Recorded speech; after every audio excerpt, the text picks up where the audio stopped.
Eh oui, les vicissitudes de la vie, on en parle ce matin. C'est vrai, quand on se met en couple, c'est forcément pour que ça marche. Mais la vie nous réserve parfois bien de surprises et on se retrouve parfois en tant que mère ou en tant que père, on se retrouve avec plusieurs enfants. Il y en a qui qualifient cela d'échec, il y en a qui disent que c'est une honte.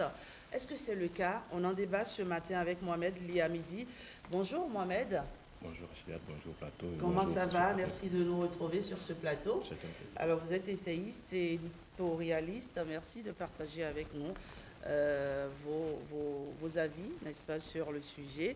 Alors juste à côté de vous, nous avons Ariane Haïté, bonjour. Bonjour ma chère. Présidente de l'ONG IAM, activiste de la promotion des droits des femmes. Merci d'être avec nous sur ce plateau. Alors, Fulgien Sagouangono, bonjour. Vous êtes coach de la famille. Oui, bien évidemment. Bonjour Madame Rachida. Merci. Bonjour, téléspectateurs. Et ma chère Doudéji Pascaline, elle est tellement multitâche, cette dame. Hein. Elle est MC, elle est journaliste présentatrice, voilà, elle fait tellement de choses. Bonjour ma chère Doudéji. Rachida, elle bonjour. est également promotrice de pas mal d'événements. Merci d'être avec nous ce matin. Alors, est-ce que c'est un échec en tant que mère ou en tant que père d'avoir plusieurs enfants, de père ou de mère différents? Non, je ne crois pas que c'est un échec, c'est des expériences qu'on vit. Oui. Et on peut parler déjà de familles recomposées sur plusieurs rangs, sur plusieurs, je vais dire sur plusieurs partenaires, si on peut le dire ainsi. Et l'autre chose, on peut le prendre sur plusieurs plans. Ça part déjà de l'éducation, ça part également des blessures intérieures, parce que c'est un élément qu'on néglige très souvent ici sur nos cieux, mais c'est des éléments qui impactent beaucoup la vie d'un être humain, que ce soit femme ou homme. Quand vous n'avez pas reçu un certain degré d'amour, un sentiment qui vous permettent, qui vous met à l'aise, à un moment donné, vous êtes amené à prendre tout ce qui vient, que ce soit bon ou mal, vous prenez, vous recevez.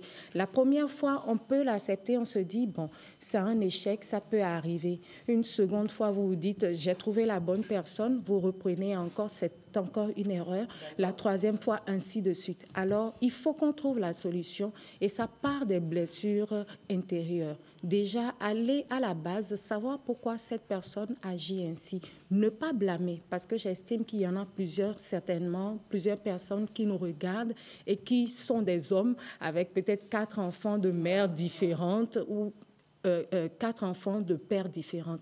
Ce n'est pas des personnes à blâmer. Mais il faut aller chercher à la base ce qui les a poussés, ce qui les a amenés à avoir, pas d'échec, mais ces expériences de vie. D'accord. Alors, coach Fulgence, suite à un reportage que nous avons diffusé ici sur la télévision nationale, j'ai eu le témoignage d'une dame qui successivement a connu des échecs, d'accord, 4 fois mère, mais avec des pères différents. Elle m'a dit, j'ai le sentiment d'être un déchet parce que je suis jugée en permanence, je suis stigmatisée en permanence, j'ai le sentiment de ne pas être quelqu'un de digne et de représenter une honte pour la société. Qu'est-ce que vous pouvez répondre à cette dame? C'est vrai que je dirais à cette dame que ce n'est pas encore une honte, parce que quand vous rentrez dans une relation d'exclusivité, vous n'êtes pas seul acteur. Une bonne qualité de vie de couple poursuit dépend de 2 personnes. C'est vrai que ça pose un problème, il faut être honnête. Ça pose un problème parce qu'on va se dire que cette personne semble ne pas être en équilibre dans les valeurs qui concourent au bien-être de vie de couple, c'est-à-dire la complémentarité, la compensation et la soumission. Vous savez, la différence entre l'adulte et les enfants, c'est quoi? Les enfants, ils peuvent faire les mêmes choses et rater plusieurs fois. Mais l'adulte, quand vous faites quelque chose, vous n'atteignez pas votre objectif 1 fois, 2 fois. C'est comme si vous ne tirez pas la leçon des bilans. Vous ne faites pas un bilan pour dire pourquoi ça n'a pas marché. Et on ne peut pas répéter autant de fois. Ce n'est pas une honte, mais ça pose un problème, il faut le dire, à sa capacité de faire des bilans, de dire pourquoi je n'ai pas pu et mieux faire. Parce que là, on est des adultes. Et ça, il faut disséquer pour voir. Ce n'est pas encore une honte, mais ça pose quand même un problème. Il faut le dire. Alors, Liamidi, moi j'ai suivi quelques personnes sur les réseaux sociaux qui ont dit ceci. C'est une honte, par exemple, en tant que mère, d'avoir une fois échoué, 2 fois échoué, 3 fois échoué, 4 fois échoué. Est-ce que vous partagez cet avis? Absolument pas, parce que vous savez, quand on dit que c'est une honte, et quand on parle d'échec, l'échec, c'est par rapport, de mon point de vue, hein, à un objectif que l'on s'est fixé, un but que l'on s'est fixé dès le départ. C'est par rapport à ça qu'on dit, vous avez échoué, vous avez réussi. Mais quand vous prenez la dame, ou quand vous prenez une femme et vous dites qu'elle a échoué, or ici, on parle de couple. Donc, s'il y a échec, l'échec est partagé. Ce n'est pas que la femme qui a échoué. Elle a échoué, ça veut dire que l'homme aussi a échoué.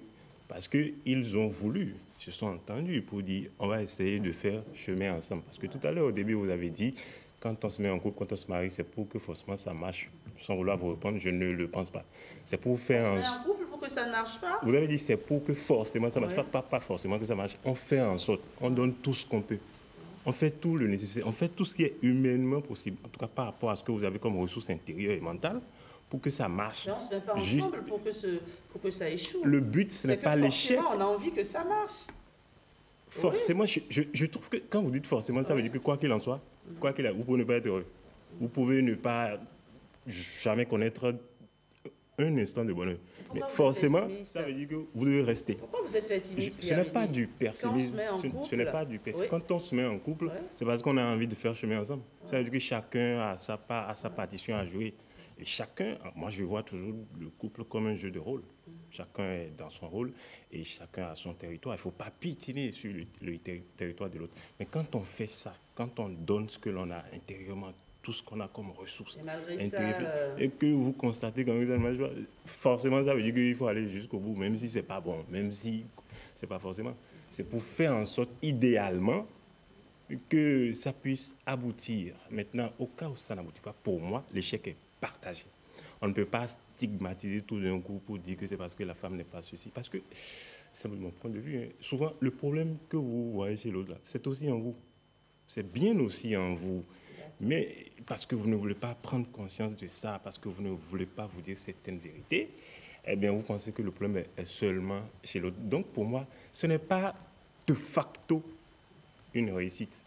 Avant de conclure, et là encore, je ne vois pas, enfin, à moins que vous assistez aux réunions familiales de ceux-là ou de ce couple-là, je ne vois pas comment on peut conclure de facto que c'est possible. Il faut écouter l'homme et il faut écouter la femme pour savoir à quel moment quelque chose n'a pas marché. Et si quelque chose n'a pas marché, je ne pense pas que ça peut être sur toute la ligne la faute de la femme et qu'il faut tout mettre à la charge, c'est-à-dire à la charge pour cette femme-là ou à charge pour l'homme. Donc, de mon point de vue, ça n'est pas forcément un échec. Maintenant, quand on essaie de relativiser, parce qu'on se met ensemble pour que ça réussisse, une fois, vous avez échoué. On peut le dire comme ça. Ça n'a pas marché. Je ne parlerai pas de vous avez échoué. Une fois, ça n'a pas marché. 2 fois, ça n'a pas marché. Si ça doit aller à une 3e fois, je pense que là, il faut s'asseoir quand même réfléchir. Ou cette histoire. C'est votre faute. Ou cette histoire. C'est qu'il y a quelque chose qui ne va pas. Il y a forcément quelque chose qui ne va pas. Ou ce n'est pas fait pour vous. Ou carrément, et bien, vous reprenez, et puis, ou vous essayez, dans tous les cas, comme vous l'avez dit, de faire en sorte forcément que ça aboutisse, c'est-à-dire que vous soyez heureux, que vous soyez dedans ou pas. En tout cas, vous y restez. Dans ce cas, c'est que vous ne voulez pas non seulement vous prioriser, et prioriser ensuite le couple, mais vous voulez vivre dans le regard des autres permanemment pour dire que si je quitte, ils diront que ça a échoué. Alors, pour que ça ne paraisse pas comme un échec, alors là, je reste et je subis tout malgré moi. Très bien. Ariane Haïté, votre avis sur le sujet? Mais de très belles choses ont été dites. Et moi, j'ajouterais tout simplement que c'est le mauvais discernement parce que après le premier... Enfin, j'utilise échec. Hein, après ce premier échec, il faut quand même que la femme puisse se poser, d'accord, et analyser tout ce qui n'a pas pu. Et ces sentiments, c'est-à-dire réajuster, c'est-à-dire mettre à jour en fait ces sentiments, d'accord, et se demander qu'est-ce que je veux finalement, qu'est-ce qui n'a pas marché, qu'est-ce qu'il y a à relever de moi et qu'est-ce qu'il y a à relever de l'autre. Et donc, essayer de voir. C'est aussi l'incapacité à vivre dans la solitude. Il faut que nous apprenions à vivre la solitude parfois, à communier avec notre être intérieur. C'est très important. Ainsi, ça nous permet de connaître qui nous sommes, de savoir appréhender tout ce qui ne va pas et de savoir nous élever aussi spirituellement. Parce que c'est très important. Le spirituel, on dit qui regarde vers l'extérieur ne fait que rêver, mais qui regarde vers l'intérieur s'éveille. Donc il faut que nous puissions véritablement nous éveiller à qui nous sommes et ne pas vivre ces traumatismes-là. Imaginez quand vous dites tantôt que la dame se dit qu'elle a un déchet. Non, elle n'est pas un déchet. Mais elle se dit... On lui dit d'ailleurs, bonjour, Madame Martine, bonjour. Elle nous suit là maintenant. Oui, allez-y. Écoutez, ma très chère sœur, courage à vous, d'accord? Et vous n'êtes pas la première, vous ne serez pas la dernière non plus. Oui, vous ne serez pas la dernière. Et moi, je suis de cœur avec vous. C'est vrai, vous n'avez pas peut-être pas su... En fait, ce qu'elle dit, c'est que on a le sentiment, à chaque fois on lui dit, c'est ta faute.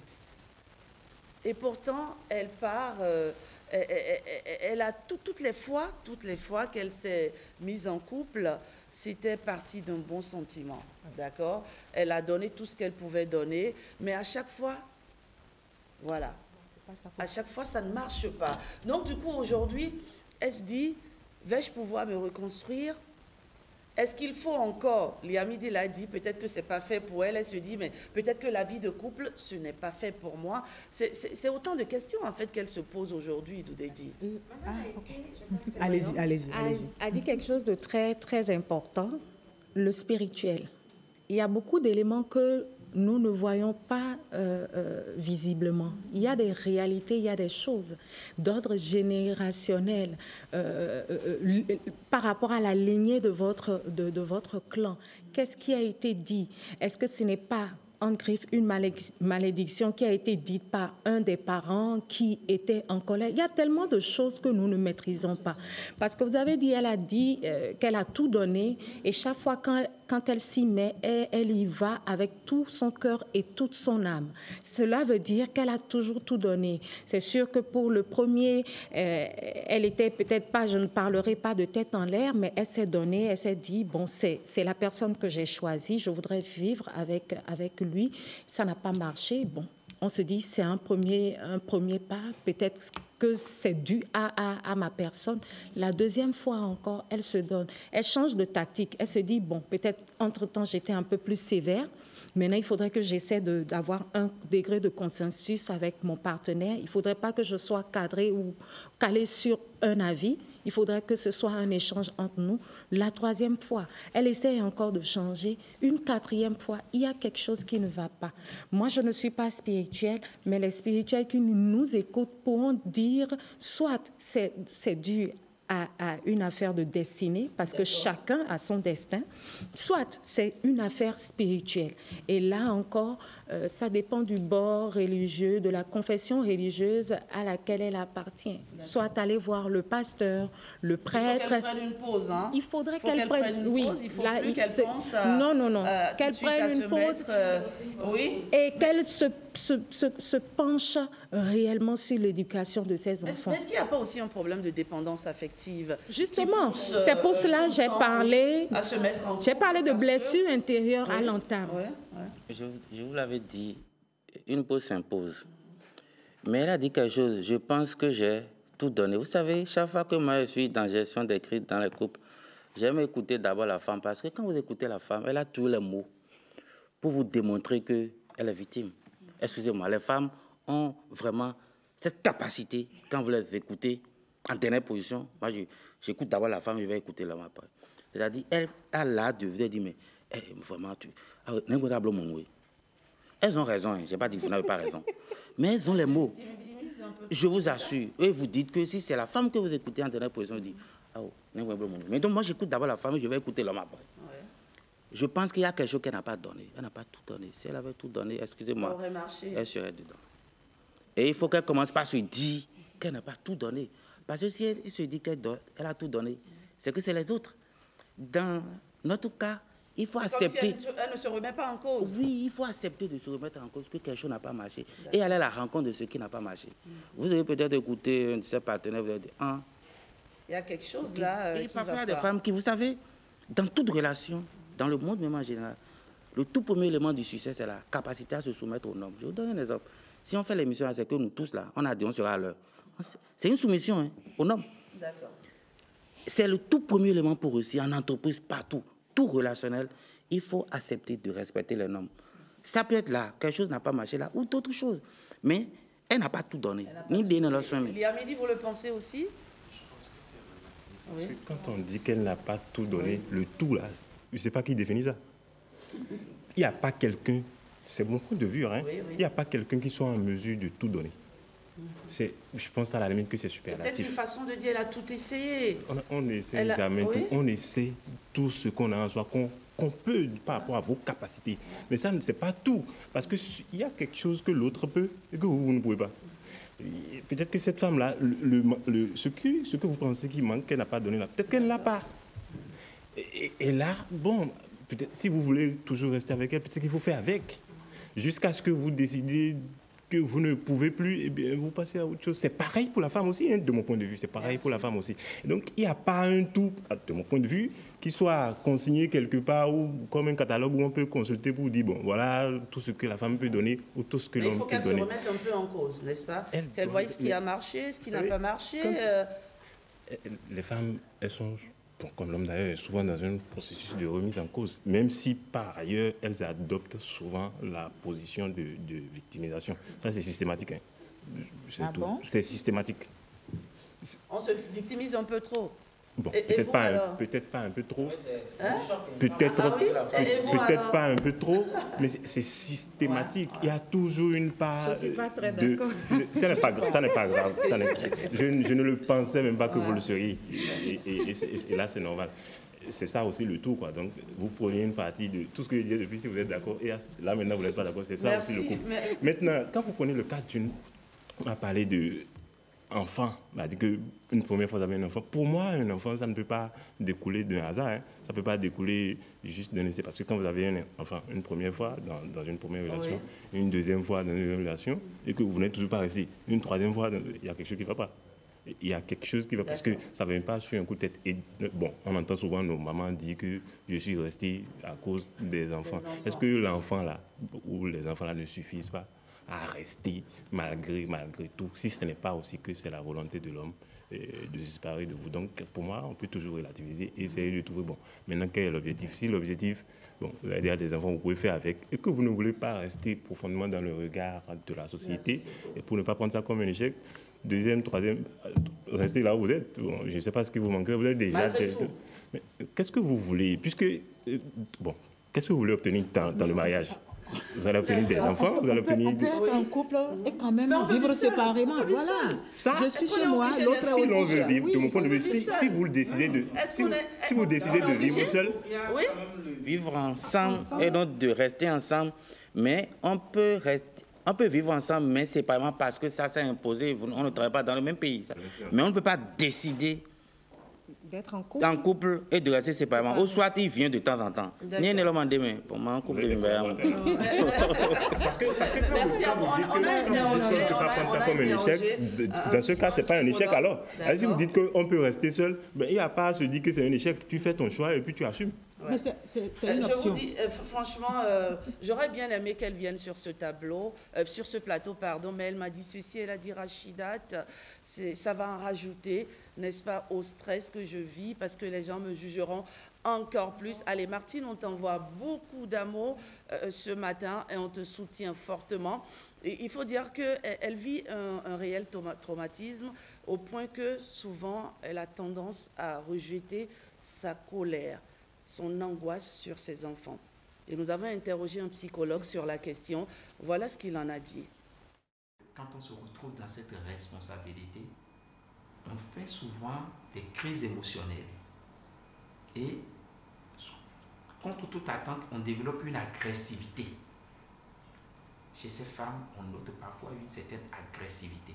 Et quand cela s'observe, les enfants sont vraiment les personnes qui endossent les coups. qui reçoivent les cours, qui subissent. Et quand ils subissent, ça déteint sur leur éducation. Et ça peut les amener plus tard, soit à ne pas bien travailler, soit à ne pas avoir un équilibre psycho-affectif au point, et soit à délaisser complètement les études pour développer d'autres situations comme les problèmes psychologiques de santé mentale et autres. Nous en rencontrons aisément dans la société. Donc, ce que je pourrais dire à ces femmes, c'est de veiller à la gestion de leurs émotions. De veiller surtout à la gestion de leurs émotions. Quand elles sont en colère, elles n'ont qu'à faire l'effort de dominer la colère. Quand elles sont tristes, elles n'ont qu'à faire l'effort de dominer la tristesse. Et quand elles sont fatiguées, elles n'ont qu'à faire l'effort d'écouter l'enfant ou les enfants et de veiller à ce que cela n'agisse pas sur leur, je dirais, éducation, leur vie, leur équilibre. Voilà. Très bien. Merci beaucoup. Voilà le psychologue Anselme Dossa qui nous parlait donc des traumatismes que vivent ces femmes. Et donc, ma chère Nadège Sani, bonjour. Bonjour à vous, Rachidat. Ça va ce matin? Je me porte très bien. Alors, les internautes ont aussi opiné sur la question. On va relayer leurs différents avis. Qu'ont-ils dit? D'accord, Rachidat. Les avis de nos amis internautes sont partagés sur la thématique de ce vendredi. Pour Mohamed Kassim, il ne s'agit nullement d'un échec. Personne ne souhaite avoir des enfants de parents différents. Ce sont les aléas de la vie de couple qui poussent l'un ou l'autre des partenaires à chercher du réconfort ailleurs. Vincent de Paul y voit d'abord un échec car personne ne le désire réellement. Ce n'est pas non plus une fin en soi. Il faut définir ses critères pour mieux repartir sur de nouvelles bases. Apollinaire Meillognan a également réagi sur ce post. Il nous a laissé ce commentaire. Il affirme ne pas considérer le fait d'avoir des enfants de mère ou de père différents comme un échec. Selon lui, de nombreuses personnes issues de familles polygames ont réussi brillamment. Ce qui importe, c'est d'assumer ses actes et prendre son destin en main. Bernard Dohun va dans le même sens et soutient que ce n'est pas un échec tant que le parent concerné remplit réellement ses responsabilités pour Esprit Saint. Une telle situation représente avant tout un défi de réussite lancé à chaque enfant conscient. Ces enfants ne doivent donc pas attendre un héritage de leur père ou de leur mère. Amiral Hunkwevi estime que cette réalité peut être perçue comme une richesse pour certains, favorisant des expériences variées et des dynamiques familiales diverses. D'autres pourraient considérer que cela remet en question la stabilité. En fin de compte, chaque situation est unique et mérite d'être appréciée selon ses propres mérites. Pour Thomas Yeyonton, cette configuration familiale constitue un véritable choc psychologique pour les enfants. Et on va finir par Stanislas Sidagbo qui pense qu'il est essentiel d'adopter une perspective ouverte, de ne pas trop juger rapidement les choix des autres en matière de vie familiale, qu'ils soient de père ou de mère différents. L'amour et le soutien sont des éléments clés pour éduquer des enfants en santé et heureux. Voilà, Rachidat. Voilà les avis de nos internautes. Alors, un mot rapidement. C'est déjà fini pour ce débat. Qu'est-ce qu'on doit dire à Martine ce matin? Eh bien, courage à elle, ouais. D'accord, courage, beaucoup de courage. Je pense qu'elle n'a qu'à juste arriver à surmonter la chose et ne pas déverser sa colère sur les enfants parce que c'est une situation qui lui fait quand même revivre à chaque fois. Quand elle voit un enfant, elle vit encore la douleur de tout ce qu'elle a connu avec le père de cet enfant. Donc, imaginez 4 enfants, elle va revoir tout ça et par rapport à elle, elle doit être dévastée. Mais franchement, ma belle, courage à toi et relève-toi. D'accord? Doudedji? Un message à Martine, ce n'est pas la fin du monde, elle peut encore se relever Et Martine n'est pas la seule. Il y a des hommes également qui ont 4 enfants, 6 enfants, même 10 enfants de mères différentes. Et il faut aller à la base. La dépendance affective, très rapidement, je suivais une émission dans la sous-région où un monsieur pleurait au cours d'une émission parce qu'il disait qu'il n'avait pas reçu l'amour qu'il aurait voulu. Et aujourd'hui, il appartient à un bord dont je vais taire le nom, qui n'est pas forcément accepté par la société. Mais la raison pour laquelle il est devenu comme ça aujourd'hui, c'est parce qu'il a manqué d'amour. Et toute chose qui venait à lui, il l'a accepté comme ça parce qu'il se disait qu'il en avait besoin. Donc, la dépendance affective, l'aspect spirituel qui doit être pris en compte, que vous soyez de n'importe quel bord de confession religieuse, il faut y aller à ce niveau. Et nous, parents, veiller à ce que nos enfants soient bien éduqués. Coach? Elle a 2 défis majeurs. Une chose, c'est d'abord réussir l'éducation de ses enfants. Parce que si elle rate le coach à ce niveau, c'est là la honte même. Elle doit réussir au moins l'éducation de ses enfants pour montrer que quand même, je suis capable de. C'est extrêmement important. Deuxième chose, elle doit pouvoir s'investir dans quelque chose pour oublier.